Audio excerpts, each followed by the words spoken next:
Salut à tous, encore un drame humain et familial. Dans la vidéo qui va suivre, on va voir l'histoire de David Caser qui a abattu ses deux filles par arme à feu alors qu'il était au téléphone avec leur mère. On voit ça dans un instant, je vous laisse juste le temps du petit jingle de la chaîne pour en profiter pour vous abonner à la chaîne et activer la petite cloche de notification. On se retrouve juste après ça pour l'histoire.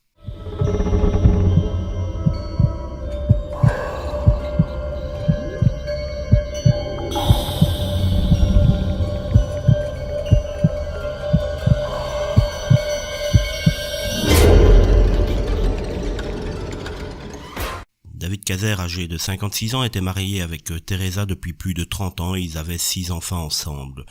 La semaine passée, mardi, le couple qui était au milieu de violents conflits conjugaux depuis plusieurs mois, puisque David était au chômage et confiné, donc ne bougeait quasiment plus de chez lui, et était en grosse dépression. Donc les violentes disputes s'accumulaient dans le couple, et il y avait déjà eu des menaces, mais la femme dira que jamais il n'avait menacé ses enfants.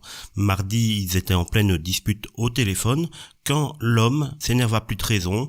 La femme entendit donc 2 coups de détonation et son mari lui lança d'un ton moqueur « Qu'est-ce que tu penses de ça ?» avant de raccrocher. Teresa, qui était à son travail à plus de 20 minutes de là, préféra téléphoner directement à la police pour prévenir qu'il y avait eu sans doute un drame qui s'était joué à son adresse. Précisa bien aux policiers de faire attention que son mari possédait des armes et qu'il était en grosse dépression. Les forces de l'ordre dépêchées sur place se sont introduits dans la maison et ont malheureusement découvert le corps sans vie de Clarissa 19 ans et Crystal 14 ans, mais également le cadavre de leur père.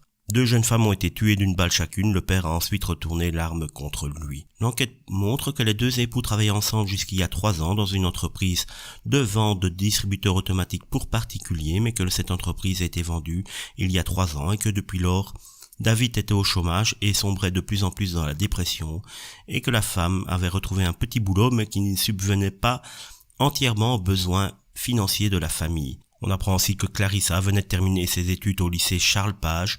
Crystal, elle était en 9e année à l'école intermédiaire de Clive Boat, selon la police. Les frères de jeunes filles ont rendu hommage à leur sœur sur les réseaux sociaux, puisque Keenan Caser a écrit « Mes sœurs aimaient beaucoup la vie, ils avaient tous les 2 de merveilleux projets pour l'avenir, les choses semblaient brillantes. » Il a ensuite ajouté « Mon père leur a volé leur avenir. » Il a aussi créé une page de financement participatif demandant au public de l'aide pour les frais funéraires ainsi que le soutien à sa mère Teresa qui doit maintenant assumer la dette de son défunt mari.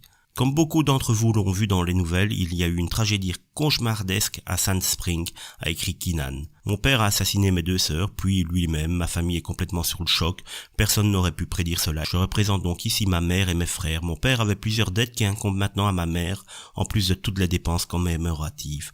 Je viens ici demander votre générosité en cas de besoin de ma famille si vous le pouvez. Veuillez envisager un don de n'importe quel montant.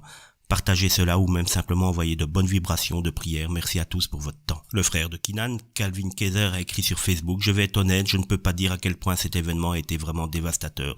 Perdre une famille est toujours difficile, mais avoir la moitié de mes parents les plus proches arrachés soudainement de ma vie, un jour éclipse si complètement le chagrin de toutes les autres pertes, de toutes les autres difficultés que je n'ai jamais rencontrées, pour les faire comme rien d'autre qu'un mineur inconvénient par comparaison. Chaque membre de ma famille a été saisi par un tel chagrin. » Le meurtre-suicide a eu lieu à moins d'un miles d'un incident similaire impliquant une famille il y a un peu plus d'1 semaine. Philip Ross, 31 ans, avait mortellement poignardé ses 2 jeunes enfants et leur mère avant de se suicider, soit tard le 29, soit tôt le 30 janvier selon la police.